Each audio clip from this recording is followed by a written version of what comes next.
जुबैर साहब, सबसे पहले तो ये बताएं कि आपके नाम के साथ साबिक रहनुमा मुस्लिम लीग नून लगाया जाए या स्टिल हम कहें कि नून लीग के रहनुमा। बड़ी कंफ्यूजन है, मैं कहते कहते रुक गई, फिर मैंने कह दिया साबिक गवर्नर सिंध। अच्छा नहीं, मैंने तो मुस्लिम लीग नहीं छोड़ी है। अच्छा नहीं छोड़ी, नाराजगी है जी।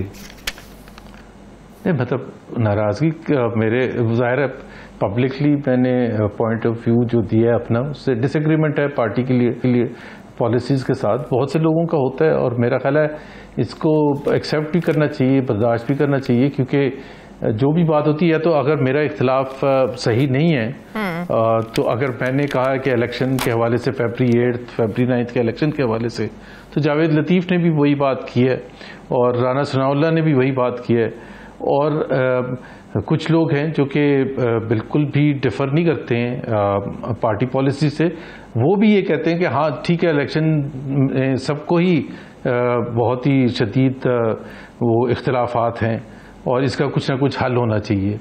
अब ये डिफरेंट अंदाज होता है बात करने का। मैं और आप अगर घर में बैठ के बात करेंगे तो खुल के बात करेंगे, पब्लिक में आके पार्टी को डिफेंड भी करना होता है, पार्टी की पॉलिसी को भी, लेकिन उसमें भी हर एक का अपना तरीक़ेकार होता है। कल डॉक्टर अफनान ने एक प्रोग्राम में कहा कि रिजल्ट्स चेंज किए गए, अगर आप इसको सिर्फ उठा लें तो वो तो बहुत बड़ी बात है। तो मेरा ख्याल है वो, अगर आप पूछेंगे डॉक्टर अफनान से, तो वो पार्टी में ही है। लेकिन जो जुर्रत शायद खाकान अब्बासी साहब ने की या मिफ्ता इस्माइल साहब के साथ जो कुछ हुआ, जो आजकल एक नई पार्टी बनाने की भी बात हो रही है, नई पार्टी भी बनाने जा रहे हैं, क्या जुबैर साहब भी उसका हिस्सा होंगे? फिर ऐसी जुर्रत तो कोई करता है ना कि बिल्कुल राहें जुदा कर ले, जो पार्टी को इज्जत दो का बयानिया था, वोट को इज्जत दो का बयानिया था। आपका भी इख्तलाफ इस चीज़ पर है, तो आप इस पर कॉम्प्रोमाइज़ करेंगे या राहें अलग कर लेंगे? नहीं, अब वो जो देखें, एक तो नई पार्टी बनना, उसको आगे लेके जाना बहुत चैलेंजिंग होता है। सिर्फ पाकिस्तान में नहीं, किसी भी जमहूरियत में टू पार्टी सिस्टम ज़्यादातर पूरे, अगर आप डेमोक्रेटिक कंट्रीज़ में देखें, ज़्यादा एक थर्ड पार्टी होती है। पाकिस्तान में थोड़ा सा अनयूजुअल था कि पीटीआई ने दो मेन स्ट्रीम पार्टीज थी उनको चैलेंज किया था और बहुत हद तक अपनी स्पेस बनाई थी, और अभी भी है, बट इट्स नॉट इजी। लेकिन उसमें भी अगर आप देखें, इमरान खान को 15 साल लगे थे, 96 में पार्टी फॉर्म की थी, 2011 तक उनको एक सीट मिली थी, डिस्पाइट द फैक्ट कि वो एक बहुत बड़ी पर्सनैलिटी थे और सब पाकिस्तान का दुनिया भर उनको जानता था। और वो भी 2011 में जब उनको स्पेस मिली थी तो उसमें भी एक बहुत बड़ा धक्का उनको पीछे से लगाया गया था ताकि शरीफ सरदारिस को ख़त्म करने। सो इतना आसान नहीं होता। जनरल मुशर्रफ ने पार्टी बनाई और असलम बेग साहब ने पार्टी बनाई और बहुत से और दूसरे लोगों ने भी पार्टीज बनाई, इफ्तिखार चौधरी साहब ने।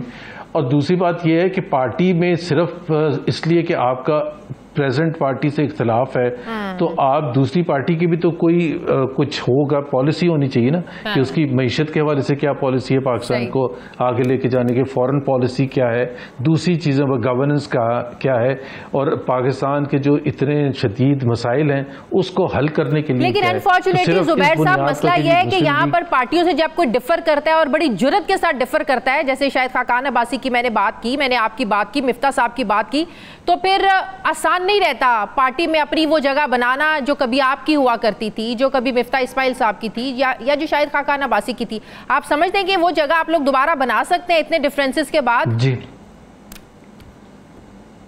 देखिए ना, अभी भी पार्टी में मैं आपको एक शाज़ी बिल्कुल फ्रैंकली, हम तो डिफेंड करते थे, आप लोग सवाल पूछते थे कि ये पार्टी में दो बयानियाँ हैं। जब ड्यूरिंग द पीरियड जब PMLN ऑपोजिशन में थी, एक मुफाहमती बयानिया था, एक मज़ाहमती बयानिया था। कुछ लोग मुफाहमती बयानिया के साथ खड़े थे और कुछ मज़ाहमती बयानिया के साथ, लेकिन दोनों जब आपके सामने आते थे, पब्लिक में आते थे, तो दोनों चीज़ों को, नहीं जी वो एक ही है, हालांकि वो एक नहीं था, बिल्कुल मुख्तलिफ उसकी दो डिफरेंट नज़रिए थे कि किस तरह से हमने फाइट बैक करना है। उससे पहले भी शहबाज शरीफ साहब की जो फिलॉसफी है, उनकी जो थिंकिंग है, जो उनकी इकोनॉमिक मैनेजमेंट के हवाले से जो उनका तरीका है या प्रपोजल है, वो बिल्कुल मुख्तलिफ है मियाँ नवाज शरीफ के हवाले से। इसी तरह से फॉरेन पॉलिसी के हवाले से मियाँ नवाज शरीफ हर हद तक जाने के लिए तैयार होंगे इंडिया के साथ रिलेशंस को ठीक करने के हवाले से। शहबाज शरीफ साहब बहुत कॉशियस होंगे, वो एक स्टेप भी नहीं उठाएंगे। जैसे आपने देखा 16 महीने में अगर आप रिकॉल करें तो उन्होंने एक स्टेप, अब इसको अगर वापस लेके जाएं, मियां नवाज शरीफ के ज़माने से वाजपेयी साहब को बुलाया, वो बीजेपी के प्राइम मिनिस्टर थे, बहुत बड़ा स्टेप था। उस वक्त की जो हमारी मिलिट्री एस्टैब्लिशमेंट थी वो अपोज कर रही थी। लाहौर पीस अकॉर्ड हुआ। इसी तरह से जब वो तीसरी दफ़ा थे तो मोदी साहब को यहाँ जब वो उनके घर में शादी हो रही थी, मियां नवाज शरीफ के घर में उनकी ग्रैंड डॉटर की, तो उस वक्त एक out of the diplomatic norms उन्होंने इनकरेज किया कि मोदी साहब आए। कहने का मतलब ये है कि दो बिल्कुल मुख्तलिफ थिंकिंग के लोग हैं, वो ऑब्वियसली वो दो भाई हैं, तो उस हवाले से वो डिफरेंसेस उस तरह से सामने नहीं आते। तो हमने देखा कि 8 फरवरी के बाद जो मुफाहमती एक बयानिया था शहबाज शरीफ साहब का, वो जीत गया और वो वजीर आजम बन गए। जी, उनका मुफाहमती बयानिया जो था वो सिर्फ 8 फरवरी को नहीं जीता था, वो उससे जब वोट ऑफ नो कॉन्फिडेंस का पीरियड था उस वक्त से वो बेसिकली जीत गया था, क्योंकि उस वक्त वोट ऑफ नो कॉन्फिडेंस होने का मतलब ही ये था कि हमने वोट को इज्जत दो का जो बयानिया था उसको ख़त्म करके कहीं ताला लगा के बंद करना पड़ा था, और इस वजह से हमें वो ज़ाहिर है एक मुफाहमती बयानी को अपनाना पड़ा था। तो ये एक प्रोसेस था जो कि मेरा ख्याल है पार्टी, और उसी वक्त से इख्तलाफात भी पार्टी में होने शुरू हो गए थे। सही। अच्छा जुबैर साहब, ऐसी आपको क्या मजबूरी समझ में आती है कि जब हम राना सनाउल्लाह साहब को ये कहते सुनते हैं कि मोहसिन नकवी साहब चाहें वो तो वज़ीर आज़म भी बन सकते हैं, फिर उनसे कोई पूछे कि मोहसिन नकवी साहब तो शहबाज शरीफ साहब को आंखें दिखाते हैं, तो आगे से बड़े प्यार से कहते हैं कि हम तो दरख्वास्त ही कर सकते हैं, मोहसिन नकवी साहब ऐसे ना करें। राना साहब की वो ललकार, वो जुर्रत, वो आपको भी पता है, वो हमें भी पता है, लेकिन ऐसा आखिर क्या हो गया है, ऐसी क्या मजबूरी है? और कोई सोच भी नहीं सकता था कि जब आपकी हुकूमत होती है तो 2 बड़ी मिनिस्ट्रीज होती हैं, आपको भी पता है, काबीना में वज़ारत दाखिला होती है और फाइनेंस मिनिस्ट्री होती है। अब इस हुकूमत के पास दोनों ही नहीं है। कोई सोच नहीं सकता था कि नून लीग की हुकूमत आए और डार साहब बने ना वजीर खजाना। ये क्या हुआ है अचानक, इतनी क्या मजबूरी थी?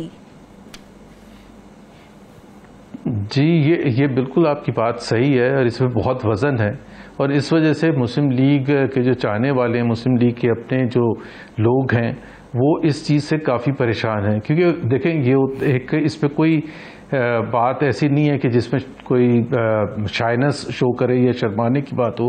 हर पॉलिटिकल पार्टी जो होती है वो पावर के लिए कम्पीट करती है, सिर्फ पाकिस्तान में नहीं, दुनिया भर में। अगर कोई कहता है कि जी आप पावर के लिए करते, पावर के ही के लिए करते हैं ना, ताकि आपका एक थिंकिंग है, आपका एक मंशूर है, आप मुल्क की खिदमत करने चाहते हैं, आप कम्पीट करते हैं। उसी तरह से जो उसमें इंडिविजुअल्स होते हैं वो भी अपनी पर्सनल पावर के लिए कम्पीट कर रहे होते हैं। अगर जिसने खास तौर पर जद्दोजहद की होती है, मुश्किल वक्त में जद्दोजहद की, जिस तरह राना सनाउल्लाह की आप बात कर रही हैं, और जब हुकूमत आए PMLN की तो वो बाहर हों। इसी तरह से बहुत से लोग हैं जो कि ज़ाहिर है इसाक डार साहब के तो अनथिंकेबल था कि PMLN की हुकूमत हो और उसमें इसाक डार साहब फाइनेंस मिनिस्टर ना हो, बावजूद इसके कि वो बनना चाहते हों। तो ये तो एक इतना बड़ा कू हो गया है कि जिसकी कोई मतलब लोगों ने उसको महसूस नहीं किया, उसके झटके, लेकिन ये एक हकीकत है। तो वो अगर आपको अपनी काबीना की सिलेक्शन में आपके पास खुद उसकी जिम्मेदारी ना हो और खुद आप ना हो, क्योंकि इसमें मुश्किल ये होता है कि अभी तो जो भी है बन गए हैं, लेकिन आपको ये भी पता है कि जब इलेक्शन का वक्त आएगा तो अकाउंटेबिलिटी इन्होंने नहीं देनी होगी, मोहसिन नकवी साहब नहीं देंगे, औरंगजेब साहब नहीं देंगे, वो तो वापस चले जाएंगे, वो तो पार्टी की कमिटमेंट ही नहीं है उनके साथ। और औरंगजेब साहब तो कहेंगे मैंने तो प्लान बनाया भी नहीं था, मुझे तो ये कहा था ये इम्प्लीमेंट करना है, ये तो PMLN की फिलॉसफी, PML का मैनिफेस्टो बनाने में कोई और। अवाम ये पूछेंगे कि भाई महंगाई क्यों हुई, बेरोजगारी क्यों हुई और दूसरे मसाइल क्यों नहीं आपने हल किए, तो उस वक्त जाहिर है इसाक डार साहब को या किसी और को अवाम के सामने जाकर तो मुस्लिम लीग